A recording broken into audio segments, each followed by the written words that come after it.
Yeah, this is going to be complex. Are you okay? Oh, yeah, I'm looking forward to it. Yeah, All right, absolutely. So, widen your stance.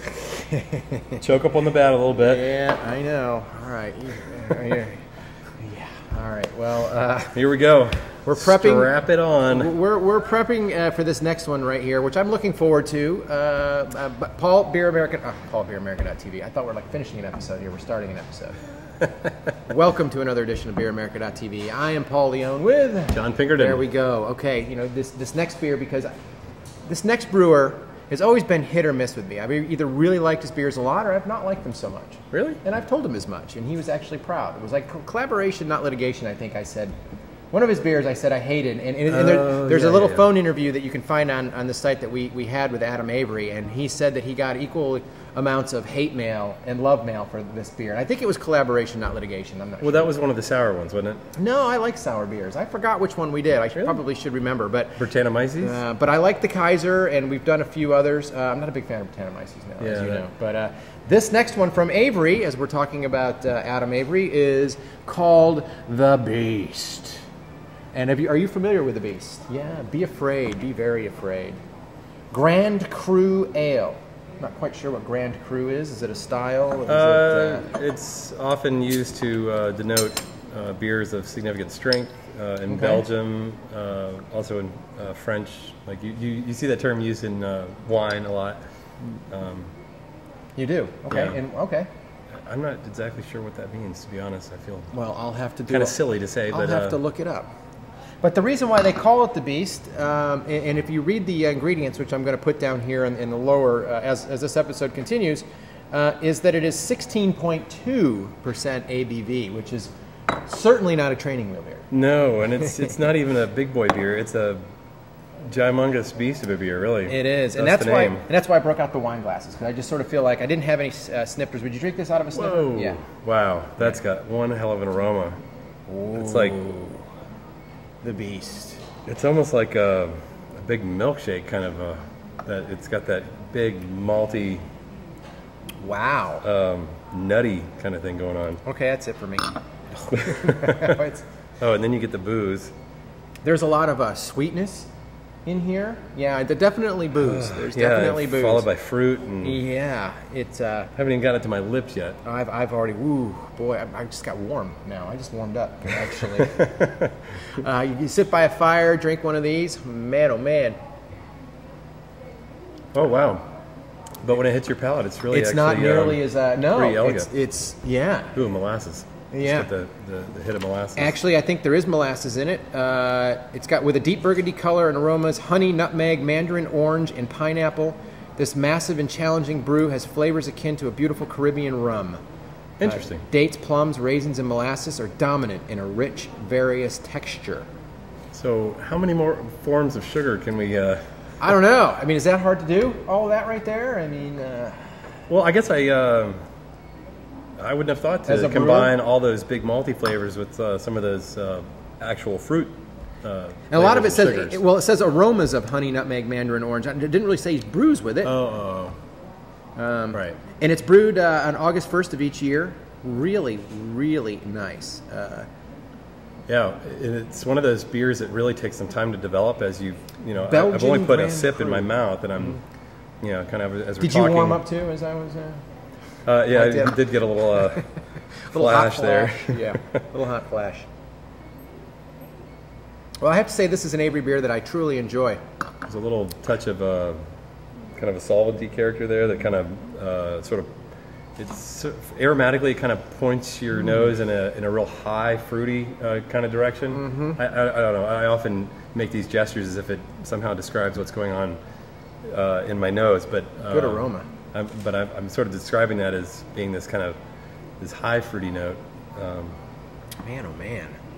Adam just came down to Savannah not long ago. Okay, good. And we had a pub crawl with a bunch of enthusiasts, some Adam fans. Does he have an iron liver too? It seems like a lot of brewers, and I've said this before in the past, you guys are, your tolerance level is just a little bit above most other regular, normal, common folk.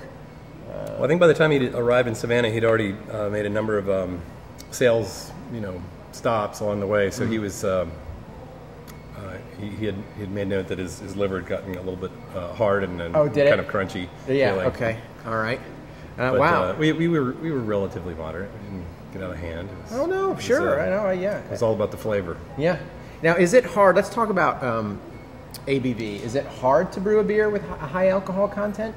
There are definitely some challenges. I mean, to speak in simple terms, you're basically just heaping more sugar of a variety of sources into that fermentation to feed those yeasts so they can make more alcohol. Okay. The challenges arise with keeping your yeast vital while they are essentially making their environment more toxic. So yeast are a lot like people in that as that alcohol level gets higher, their environment is becoming more toxic and their vitality is going down. So there are a number of tricks of the trade to help keep things going. You can pitch fresh yeast as you go. You can do what we call incremental feeding. We've talked about that in some of our episodes in the past with some of the strong beers. And that's basically just a way to keep the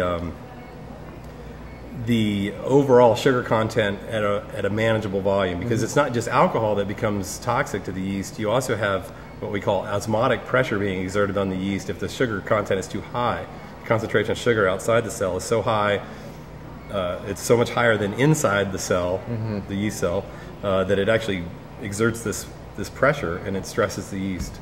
And so if you want the yeast to really go the distance alcohol-wise, you've got to take some measures to keep them going. Good stuff. And there's other things too. I mean, there's a whole laundry list of things. Well, that's good though, and I think that's what people like to hear. About how to do these things. You take for granted. It's like, what do they do? Just age it in a bourbon barrel or something, and the alcohol goes up. I mean, there's a lot of techniques to this to make it work. Yeah. And to make it come out, nice and balanced and not boozy. I mean, I don't think you're a big fan of boozy for the sake of being boozy. Yeah, I always use that term to describe alcohol as being integrated or well integrated. And if it's not well integrated, then it's sort of expressing itself as being sort of hot or, just boozy. But okay, I think he's done a nice job with this one. I mean, there's a lot of alcohol here, and while it is, you definitely, it's apparent. It's not necessarily, sizzling. Yeah. I want to bring Mario. Come over here. Mario is running camera. I work with Mario Calderon here. Mario, bring your glass right over here if you could, just so you have. And I've introduced, ever since I started working at Studios 121, I start pushing my beers on them, and I've turned a few of them into some snobs and geeks here, believe it or not. All right. And Mario Calderon, I'll bring Mario in here. Mario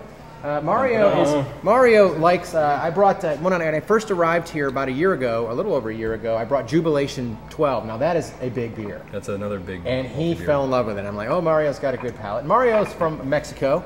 So Mario, knows his tequilas and things, and he knows his beers. And Mezcal. A mezcal, there you go. So there you go. Tell me, I bet you he likes it. How much you want to bet? Actually, I can smell. We'll see. You like it? Wow, this is good. Yeah. I knew you were. Oh, yeah.